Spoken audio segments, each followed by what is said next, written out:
Els anem a donar la recepta des que són, diuen, els millors entrepans de la ciutat de València. Els fan des dels anys 50 en la cuina de la Pèrgola. L'oloreta llomello, llonganissa i truita de querelles se sent per tot el passeig de l'Albèreda. Este bar té la cuina a la vista dels clients. La majoria demana el que s'ha guanyat la medalla d'or dels entrepans. Hay un bocadillo que es el famoso aquí. ¿Cómo se llama y cómo se hace? Bombón. Se llama bombón, como un nombre muy bonito, y nada. Ese bocadillo que más piden pues, es como el de la casa de aquí. Hem vist com Alfredo fa el bombó, amb xampinyons, formatge, llomello i una salsa secreta que li dona el toc final. Com està de bo? Pues està boníssim, però bo, els bombons que estan molt bons, no? Tenen una recepta màgica i el secret. Està, com diuen, en la massa i els ingredients. Quants te menjaries com ese? Ho tinc que dir? Va, 5 me menjaria. Yo ya he almorzado hoy. Què t'has demanat? Pues un bocadillo de tortilla de patata, que es la mejor tortilla de patata de Valencia, y la verdad es que muy buena. Estàs així, en el millor lloc per aprendre entrepà, i tu te portes el sàndwich de casa. L'únic dia que m'emporto el sàndwich i veniu i me fem l'entrevista. Bueno, tots els dies prenc el bocata de tortilla en querelles, o bombó, o tortilla en carn picada, o el que siga. Quina pinta! Molt bé, molt bons tots. Y este es el segon bocadillo que fem.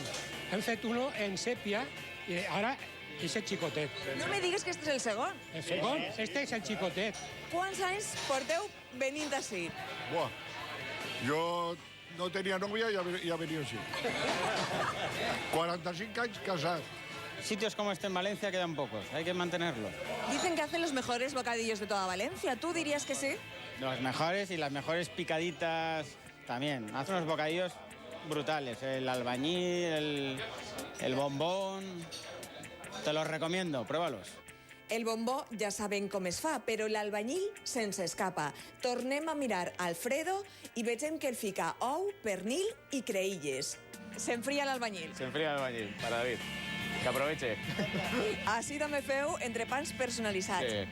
Sí, tenemos cada cliente pide el bocadillo lo que quiera y así han salido más nombres. Por ejemplo, vino uno que quería un bocadillo de una longaniza abierta, con bacon, con cebolla, con mayonesa, con tomate, con patatas a lo pobre y le pusimos un full equip.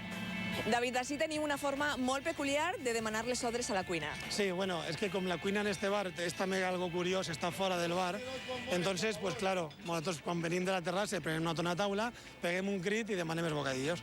Al costat de la cuina tenim un semàfor, a pocs metres passen molts cotxes. ¿Te demanen algún entrepà? A veces sí que han pasado y lo han dicho. Sí, desde fuera lo han dicho. El millor després d'un bon entrepà, fer la digestió amb un cremaet de ron fet amb molta estima. El secret està en les mans que fan estos entrepans.